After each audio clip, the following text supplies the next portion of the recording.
My father didn't even wait a full year after my mother died before remarrying.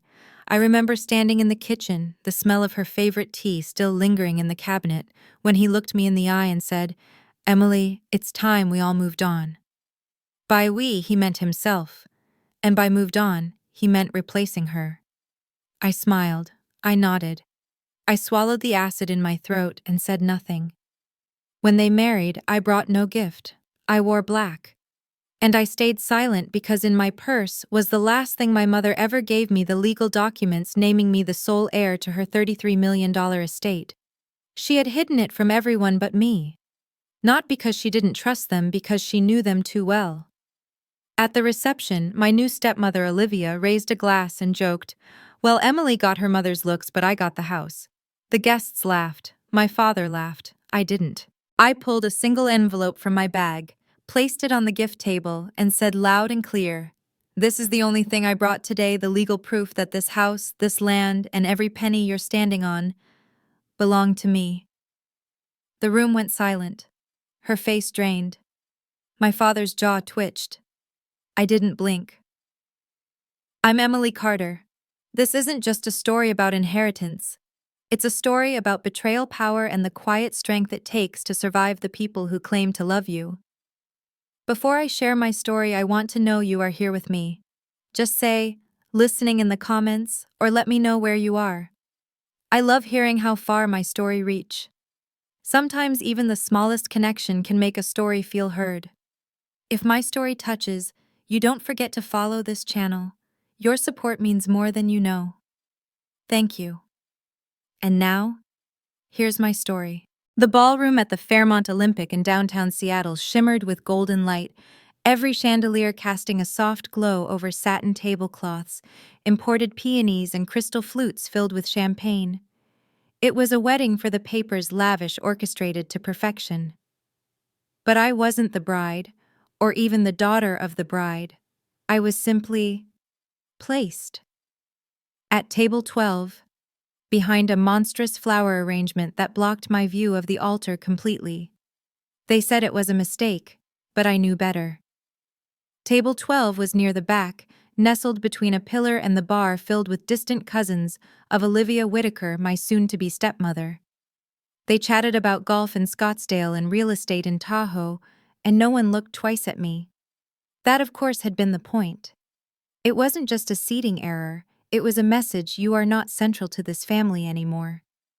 From where I sat, I could observe everything without being noticed, which in a way suited me. I'd learned to prefer the edges where people forgot you were watching, and there was plenty to observe, especially James Whitaker. Olivia's son was tall, expensively dressed in a dark navy suit with silk lapels, and moved through the room like he owned it. He didn't smile so much as perform a smile, a subtle shift of facial muscles calibrated to whoever was in front of him. With wealthy investors, confident warmth; with staff, robotic indifference; with me, an almost mechanical friendliness, like I was a puzzle he hadn't solved yet. He stopped at my table and introduced himself, like we hadn't met before, though we had briefly 2 years ago at a charity function my father brought me to. Back then, he'd barely registered my presence. Today, he leaned in close and offered a warm chuckle. "We should really have dinner sometime, just the two of us," he said, voice silky like a man offering a business deal dressed up as family bonding. "We're practically kin now." I saw something return to him in that work, something soft and sincere that had been buried under guilt. One evening after a conference, I saw Olivia standing in the back of the room.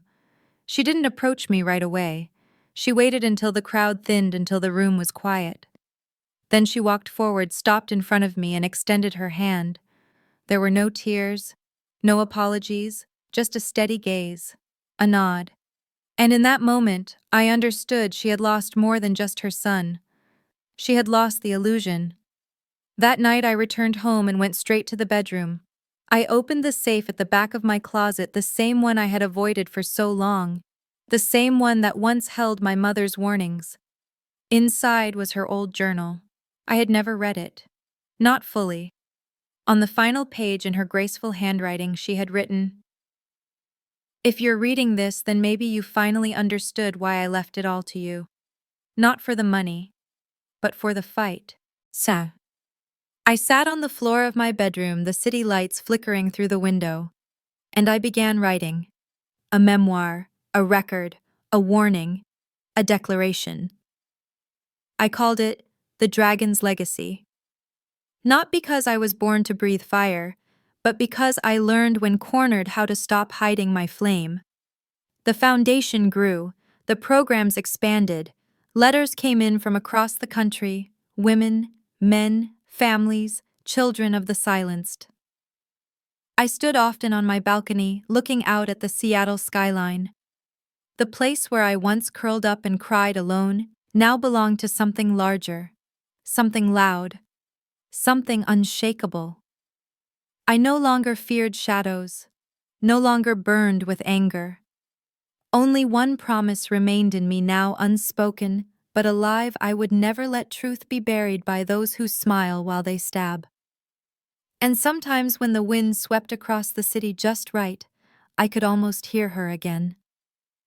Well done, my girl. I tilted my head, returning his smile with the kind of gentle sarcasm that sounds like agreement but isn't. That sounds enlightening. He watched me a beat too long before nodding and moving on to charm an older woman with diamond bangles and a laugh that filled the room. I kept watching. His charm was too deliberate, too flexible, as if he changed faces depending on what he needed from you. A coldness spread across my skin. My father, Michael Carter, stood near the head table glowing with the naive contentment of a man who believed he'd found happiness again. James is brilliant, he had told me just hours earlier.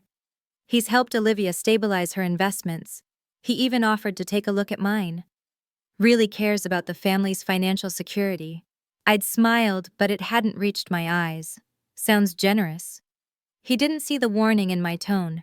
He never had. What no one in that ballroom knew, what James didn't know, was that I wasn't just some middle-class daughter playing polite at a wedding. I was the sole beneficiary of my late mother Elizabeth Carter's estate, a trust fund worth $33 million, structured to be untouchable by anyone but me. I'd never told a soul. I didn't flaunt it. I dressed simply, spoke softly, and lived in a modest townhouse in Capitol Hill. But I'd been watching, always watching, and today I saw a predator smile. I just hadn't decided yet when or how to bare my teeth. Canlis was the kind of restaurant that whispered old money and quiet power. Every table had a view of Lake Union, every glass poured with precision. The lighting was low, the jazz slow, and the air smelled like wealth soaked in truffle oil. James had chosen the perfect battlefield. He greeted me with the same controlled warmth he used at the wedding, asked if I'd been here before, then waved for a bottle of Pinot that cost more than my monthly grocery budget. I let him perform, let him lead. "How's Capitol Hill treating you?" he asked after the waiter left. "Living alone must get quiet." I sipped my water. "I like quiet." "Sure," he said. "But it's not always safe, is it? You never know what might happen. Emergencies, accidents. And in moments like that, you need someone you can trust, someone to act on your behalf." He smiled, then reached into his briefcase. What he pulled out wasn't a menu. It was a thick envelope sealed pristine. He slid it across the table. "These are just precautions," he said smoothly. "Power of attorney documents, healthcare proxy, financial authorization, all standard. I've even brought a notary just in case we want to get it over with today." "Nothing to worry about." I didn't touch the envelope. "That's quite a bit of paperwork for a dinner invitation." He chuckled. "You'd be surprised how many young women find this reassuring. It's about security, Emily. Your father trusts me. Olivia does too. I only want to help." Help! That word again. I opened the envelope slowly, letting my fingers brush the edges of each page. Everything was pre-filled: my name, his name, blank signature lines waiting patiently. Legal language swirled on each sheet, terms like irrevocable authority, binding management rights, discretionary control. "I'd feel better having my lawyer look this over," I said calmly, folding the papers neatly and placing them back in the envelope. His smile faltered. "If we delay too long," he said softly, Some people might question whether you're really in a position to manage these assets, especially if something were to happen. It's not uncommon, you know. Anxiety grief. Inherited trauma can impair judgment. I finished my tone cool. He nodded slowly. Exactly. There it was, the game he played. I kept my face blank even as my stomach coiled.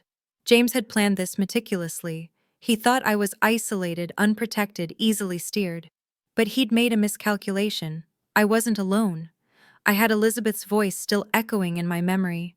I had a vault beneath my house and a folder of documents more powerful than anything James could pull from his briefcase.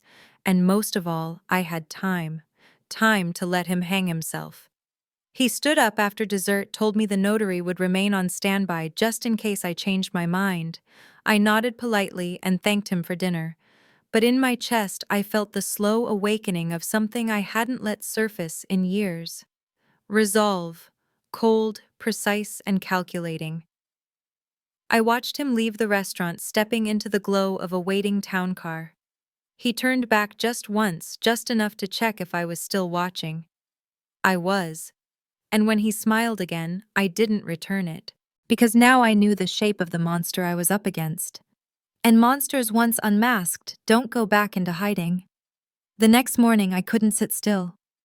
I drifted through my house like a ghost touching the banister, flipping light switches, opening cabinets I hadn't used in months.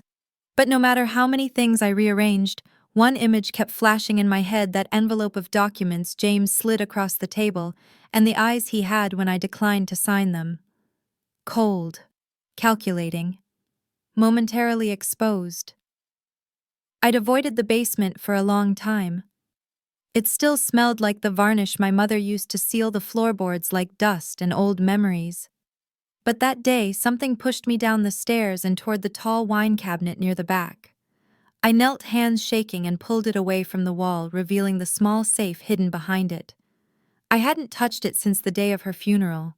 The numbers still came to me like muscle memory. My birthday, her birthday, and the day she left this world. The click was louder than I remembered. The door swung open with a hiss, revealing the neatly arranged contents within ivory folders, navy blue binders, a sealed envelope on top. I pulled everything out and carried it upstairs, spreading it across my kitchen table.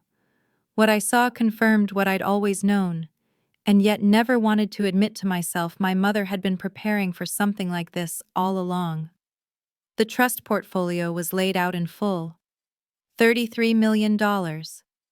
Broken into investments, real estate holdings, and a series of offshore safekeeping agreements designed to make the assets unreachable to anyone but me. Not even my father had access. She had gone to extraordinary lengths to shield me. The sealed envelope had my name written on the front in her flowing cursive.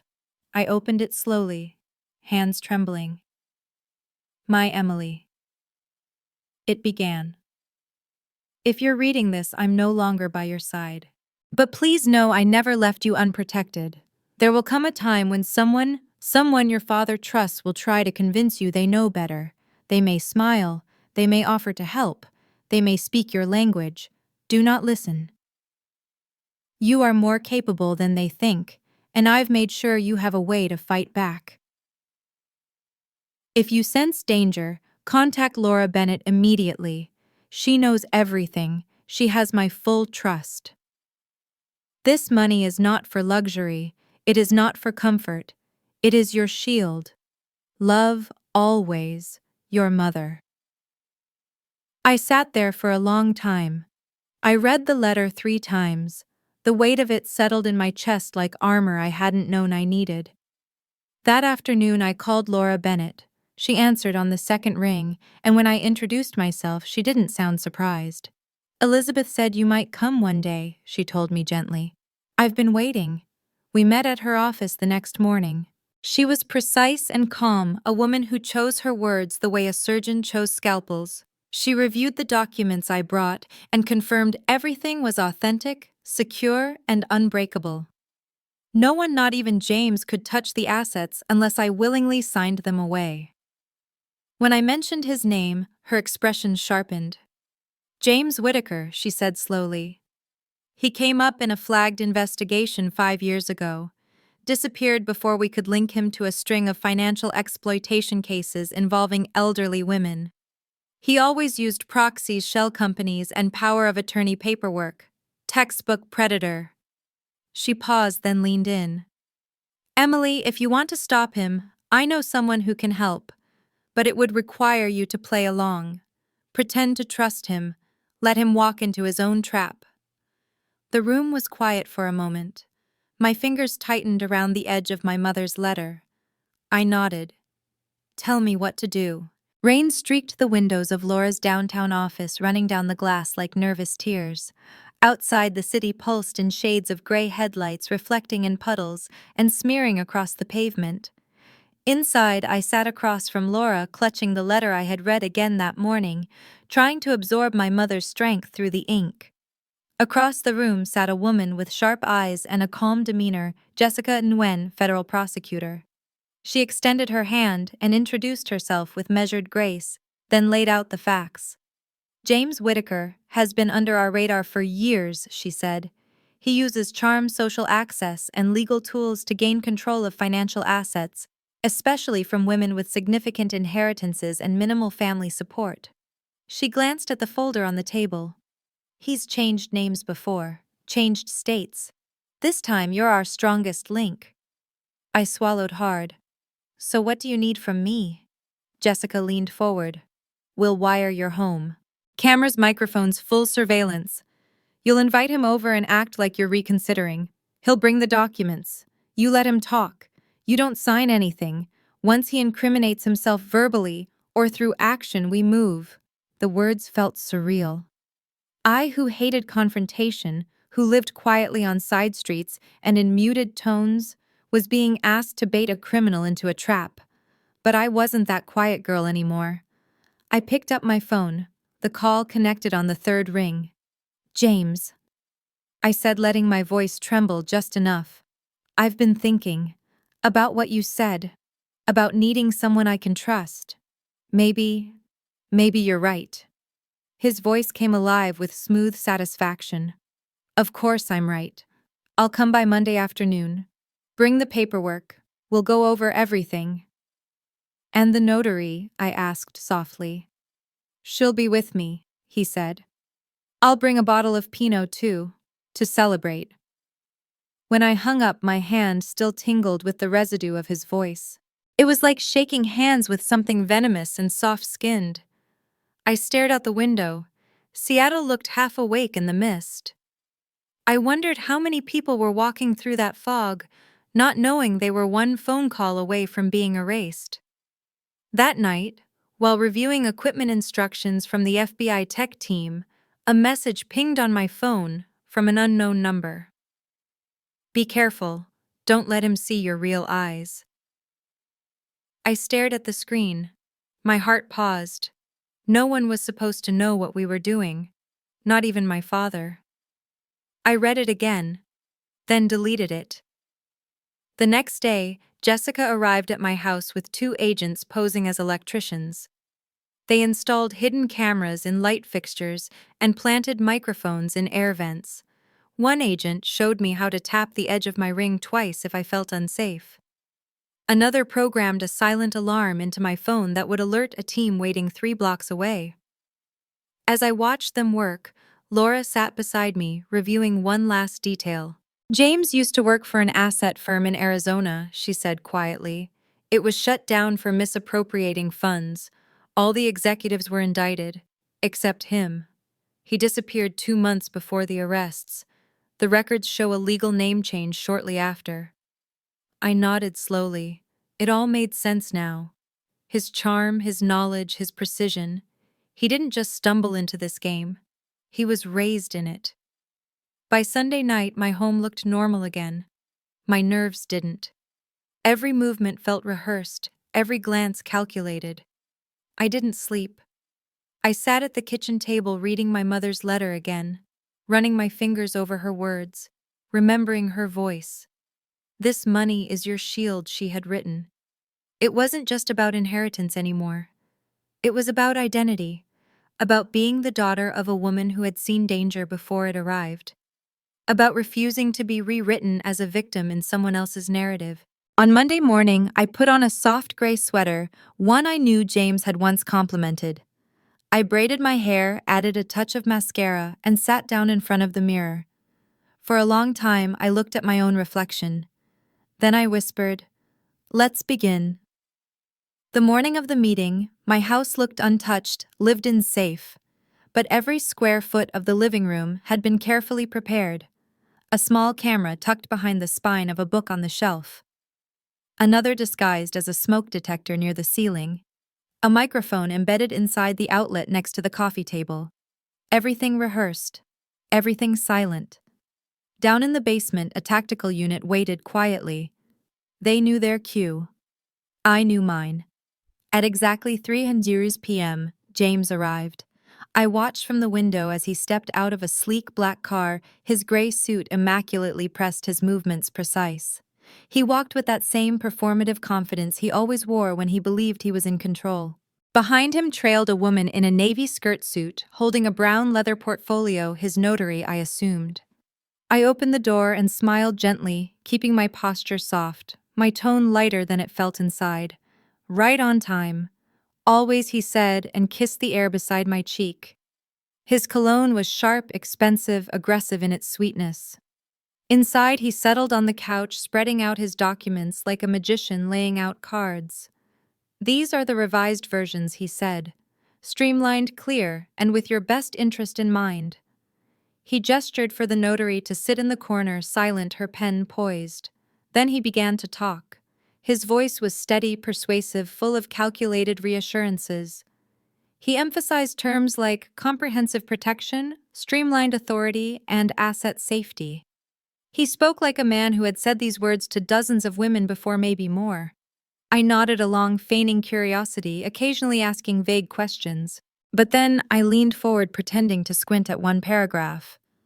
"This section here, if I had, say, an unexpected investment, something much larger than what we've discussed, who would oversee that?" James paused, just for a moment, but I caught it.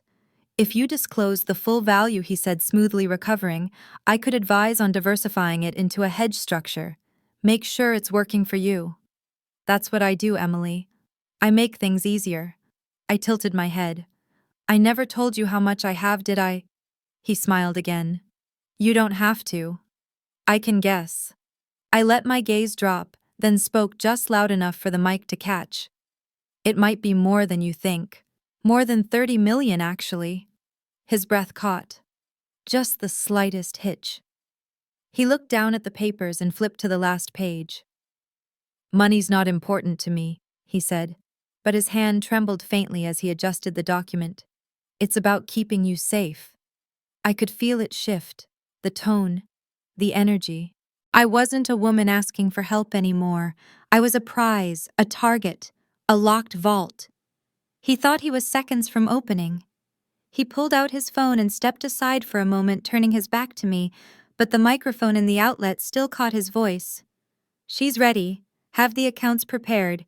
If she signs, move everything within 48 hours." He returned with a soft smile. "Now, Emily, all that's left is a signature." He handed me the pen. I took it, held it between my fingers, then placed it back on the table. "James," I said quietly, standing up, "I think we're done here."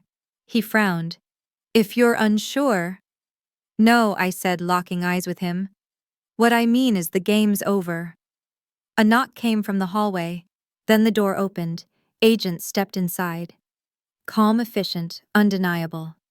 James stood up, stunned, but didn't move as they crossed the room. "What is this?" he hissed. "You're under arrest for attempted financial fraud," one agent said. "Please keep your hands where we can see them." The notary paled, her hands frozen mid-air. Another agent moved toward her and gently took the folder from her lap. James turned toward me, his face shifting from confusion to fury. "You set me up," he spat. "Who the hell are you?" I didn't flinch. "I'm Elizabeth Carter's daughter," I said. "And my mother didn't build a legacy so you could strip it from me." They cuffed him. I watched him go without a word. The cameras caught everything. The tension, the confession, the moment the predator realized the trap had already closed. And the documents he had so carefully prepared, still unsigned, still useless. The only power they had left was in proving his intent. I stood there alone after they were gone. The house silent again. The flower arrangement on the coffee table slightly crooked. A glass of wine untouched. The air hung heavy like something had finally broken but not quite cleanly. I didn't feel victorious. I felt exhausted, hollowed out. But I also felt intact. And for the first time in weeks, I slept. 3 weeks later, the story exploded again. I was drinking tea on the couch when my phone began vibrating non-stop. Texts, calls, headlines. Laura's name flashed across the screen. "You need to see this," she said. A tabloid had published a video recorded by James from inside the detention center. In it, he sat behind a table, eyes hollow but wet with feigned emotion. "She tricked me," he said to the camera. "I was trying to protect her. I loved her like a sister. I wanted to keep her safe." He paused, blinked theatrically. "She used me. Used my kindness to steal from my family." I watched it all the way through. Then again. The next day, the video went viral. Olivia posted it to her social media page with a caption, "I once trusted Emily. Now I'm not so sure." And just like that, the tide turned. Comment sections filled with strangers calling me a gold digger, a sociopath, a spoiled brat with an agenda. Some accused me of weaponizing my grief. Others speculated I had orchestrated the entire affair to take control of the Whitaker estate. I tried not to read the comments, but they were everywhere. She probably wrote that letter from her mom herself. Wouldn't be the first rich girl to fake a victim story. She's why men are afraid to help women. I sat on the floor of my living room, phone face down beside me, breathing through clenched teeth. I didn't cry. I couldn't. I just stared out the window and let it wash over me. This was the price of being seen.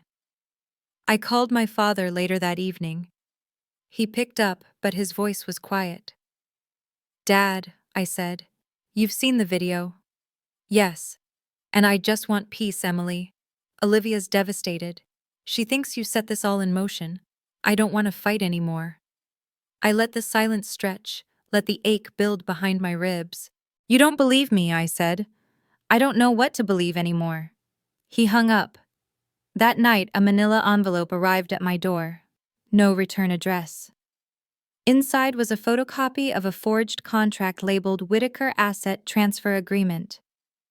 My name was typed in bold across the top next to a signature that didn't belong to me, but looked uncomfortably close. There were annotations in red ink along the margins and a fake date that placed the signing weeks before James's arrest. I showed it to Laura the next morning. She scowled, then placed a gloved hand on the paper. "This is deliberate," she said. "Someone wants to reinforce his narrative." We dug deeper. A name surfaced: Alan Kendrick, a lawyer who had worked with James years ago on a real estate deal involving a senior client. When Jessica attempted to subpoena his records, they discovered he'd vanished, his license inactive, his office empty, his digital trail scrubbed. Jessica stepped back from the whiteboard and looked at me across the table. "This isn't over," she said. "James may be in custody, but the rest of his circle is still out there, and they're watching." I nodded slowly. I knew they were. I'd felt it in the anonymous message, in the fake contract, in the silence from my father. The game had shifted. The face of the enemy had changed. But I wasn't playing defense anymore. Let them watch. I was still standing. It started with the kind of silence that didn't feel natural. The kind that made the walls feel thinner, the air tighter. Rain had been falling all evening, pounding the windows in a constant rhythm. I was at my desk finalizing an email chain with Jessica and the FBI's digital forensics team when the browser froze. Then came the crash, glass shattering downstairs. I froze. My heart didn't race. It stopped. For a second, I thought I'd imagined it. But then came the footsteps, soft, deliberate pacing across the hardwood, like they knew where they were going. I locked my bedroom door, grabbed my phone, and hit the silent alarm embedded in the back case. Then I called 911, keeping my voice low and flat. I slipped open the nightstand drawer and pulled out the small metal box Laura had given me weeks ago. Inside was a backup USB drive, passwords written in code, and the signed copies of the warrants from James's arrest. As I waited listening, I heard another noise. A creak, faint but unmistakable. Someone had opened the basement door. That door had a specific groan when pushed. I knew it from childhood. It was the door we never opened unless we needed something important, something buried. I tiptoed to the hallway and leaned against the wall, ears tuned to every shift in the air. The sound moved down, the basement stairs. They weren't stealing jewelry, they were looking for something specific. By the time the sirens finally cut through the night, the house felt like it was holding its breath. I opened the door just in time to meet the officers as they arrived. We cleared every room, the basement too. But whoever had been there was already gone. There was no broken lock, no fingerprint, no footage. The cameras had been disabled before entry, professionally. The agents examined the door and found tiny magnetic interference patterns, signs of signal scrambling equipment. They'd come prepared, and they had taken something. The black case that held one of the original hard drives of James's audio confessions, the clean, uncompressed copy. Gone. The rest remained, but that one drive had been the clearest recording, the most damning. I sat on the floor in my hallway for a long time, staring at the open basement door. The threat wasn't abstract anymore. It wasn't a matter of courtrooms and paperwork. Someone had stepped into my home. Someone had touched the last place where I still felt safe. And they left a message. In the bathroom mirror, written in thick black marker on a strip of masking tape, were the words, "Pay up, or disappear." I peeled it off slowly, hand trembling. The ink had bled into the adhesive. It was still damp. Later, when the police were gone and the house was locked again, I sat in my kitchen with Laura and Jessica. Laura placed a folder in front of me. This came in tonight. Inside was an email printout, anonymous, untraceable. It read, "He did the same thing to me. His name was James then too. But Claudia was the one who sealed the deal. I lost everything." Attached was an old case number. Jessica ran it through federal archives. The case had been closed due to lack of evidence and unwilling witness testimony. But Claudia's name matched a former legal associate in James's original network. She hadn't disappeared. She had changed roles. Jessica dug deeper, and within days we found her registered under a new license in Oregon. She had connections to a string of similar cases. The files were encrypted, but consistent. She specialized in transfers, power of attorney filings, and document notarization. We knew who the intruder might be working for, and why the hard drive mattered so much. It wasn't about silencing me, it was about erasing the record. But they didn't know I had copies stored in 3 separate encrypted backups across cloud drives and secure vaults. They had taken one sword. I still had the whole armory. That night, I locked every window, placed a chair against the front door, and left a light on in every room. And for the first time since this all began, I let myself be afraid. But only for one night. The next morning, I stood in a federal office with a team of people who now knew more about my life than my own family ever had. We sat around a long conference table. Jessica paced at the head. Laura took notes quietly. 2 agents from the cybercrime division mapped the recent break-in alongside a list of other tampered cases linked to the same names. The atmosphere felt different now. Not reactive, strategic. I cleared my throat. "I want to go public." Jessica raised an eyebrow. "That's not something we usually recommend." "I know," I said. "But this thing thrives on silence." They're trying to destroy my credibility from the shadows. Let's bring it into the light. Laura leaned forward, voice calm. Emily, once you do this, there's no going back. You'll be exposed in ways we can't control. Your finances, your family, your past, all of it becomes public. I nodded slowly. My mother didn't leave me this money to hide behind. She left it to protect myself, and maybe others. We planned a press conference for the following week, the location canless, the same restaurant where James had tried to trap me. Now it would serve as the place where I'd take the narrative back. Days before the event, I received a message. It was from Olivia. She hadn't contacted me since James's arrest. I didn't expect her to. But there it was, short and sharp. If you have any shred of conscience left, retract your statements. I've lost my husband. Don't take the rest of my life away. I read it twice, 3 times. There was no plea for truth, no question of facts, just a demand built on denial. She had never seen the monster her son was. Or maybe she had and decided love was more comfortable than truth. The morning of the press conference, as cameras were being set up and reporters trickled in, someone tapped my shoulder. I turned to see my father standing behind me. He looked smaller than I remembered, paler, but his eyes met mine without wavering. I was wrong, he said softly. I let Olivia's grief blind me. But your mother, she would have done the same thing. Maybe not as loud, but just as brave. He squeezed my hand, then stepped back into the crowd. The lights came on. I walked to the podium, the sound of cameras clicking like soft thunder around me. I took a deep breath and began. I told them everything. About the wedding, about the documents, about the lies and the pressure, about the break-in, the threats, the moment I chose to stop being quiet. I pulled out the letter my mother wrote and read from it aloud.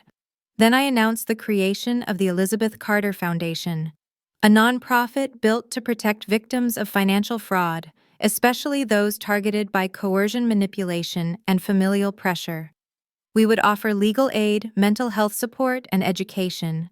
The money my mother left me would serve its true purpose, not just safety, justice.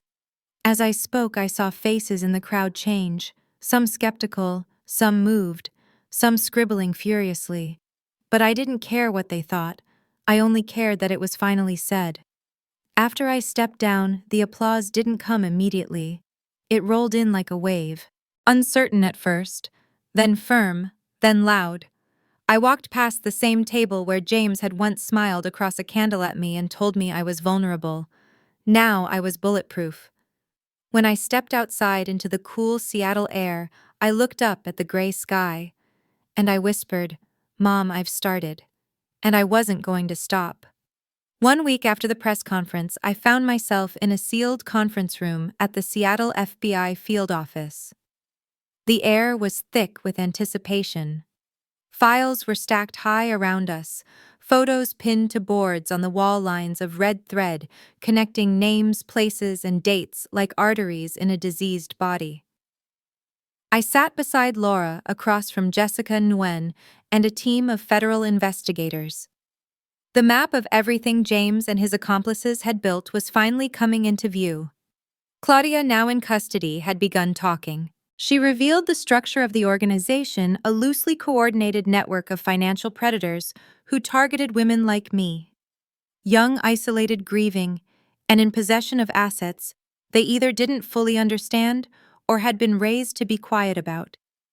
James was one of the primary operators. He wasn't working alone. There were others, each assigned a role: legal advisors, notaries, financial consultants, all trained in exploiting trust through legitimate-looking paperwork. They had turned the law into a weapon. The list of victims grew longer with every hour of questioning. 23 confirmed cases, 3 women had lost their homes, 2 had been involuntarily committed after being deemed mentally unfit after signing documents under pressure. 1 had died during litigation, her estate stripped of nearly everything. Among the files, Claudia had written a note. He told me Emily would be the end of us, that she wasn't like the others, that she saw him too clearly. My name. My story. The moment I pushed back, it had unraveled years of carefully maintained illusion. By that afternoon, the FBI moved to finalize federal charges against James' conspiracy to commit wire fraud exploitation through legal manipulation, financial abuse of protected persons, and attempted theft of a federally protected trust. 15 years without parole was the minimum. I attended the hearing with Laura and Jessica. Michael came too. He sat in the front row dressed in a quiet gray suit, holding the folded copy of my mother's letter. He didn't speak until we sat down. Then he whispered, "I didn't protect your mother when she was isolated, but I'll never let that happen to you again." In court, James looked nothing like the man who once smiled across my living room. His eyes were dull, his suit too loose. He sat next to his attorney, who opened arguments by replaying that same tired video, the one he filmed from jail, the one that had momentarily turned public opinion against me. But this time no one flinched. Jessica stood and played the full audio recording from the day of his arrest. The words were sharp, irrefutable. Every sentence was his own. Every plan, every intent, every lie. Claudia's written statements backed it up. The documents he'd drafted for me were displayed on screen with digital tracking, proving they'd been altered to suit multiple targets before me. James turned his face away from the jury. When I took the stand, I didn't falter. I spoke plainly. I told them what it was like to feel your mind questioned, your sanity, doubted, your trust weaponized. I described the silence, the doubt, the isolation. I spoke not just for myself, but for the women who had never gotten to speak at all. When I finished, I looked at him one last time. I didn't want an apology. I wanted every woman in that courtroom to see what justice looked like. Before we left, I handed the judge a copy of my mother's letter, not as evidence, but as context. It had begun with her, and in many ways it was still hers. The judge accepted it. The court went quiet. I didn't cry when the sentence was read. I breathed, and for the first time in months, the air didn't taste like fear. A year passed. In July, we opened the doors of the Elizabeth Carter Foundation in Seattle, a stone building overlooking Cal Anderson Park, the sky reflected in its high glass windows. A bronze plaque beside the entrance bore a simple inscription: "For those who were silenced, for those who rose again." Inside, 3 programs launched simultaneously.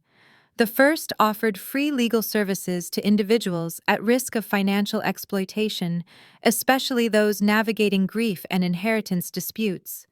The second provided emergency housing for women whose family safety nets had failed them. The third trained advocates and volunteers to recognize patterns of coercion hidden behind smiles, contracts, and polite intentions. What my mother built, and what they tried to steal, had become a fortress. The week after we opened, I received a letter in the mail, handwritten, addressed in delicate cursive. It was from a woman named Helen Parker, 78 years old. She'd nearly lost her childhood home after signing a deceptive reverse mortgage arranged by a man who used the same legal templates as James. The foundation had intervened just in time. "I thought I had no one left," she wrote. "But it turns out I have people like you." Her words pierced something inside me. They rewrote the way I thought about everything that had come before. Michael now worked with the foundation full-time. He oversaw public outreach and hosted community workshops about financial literacy and protection.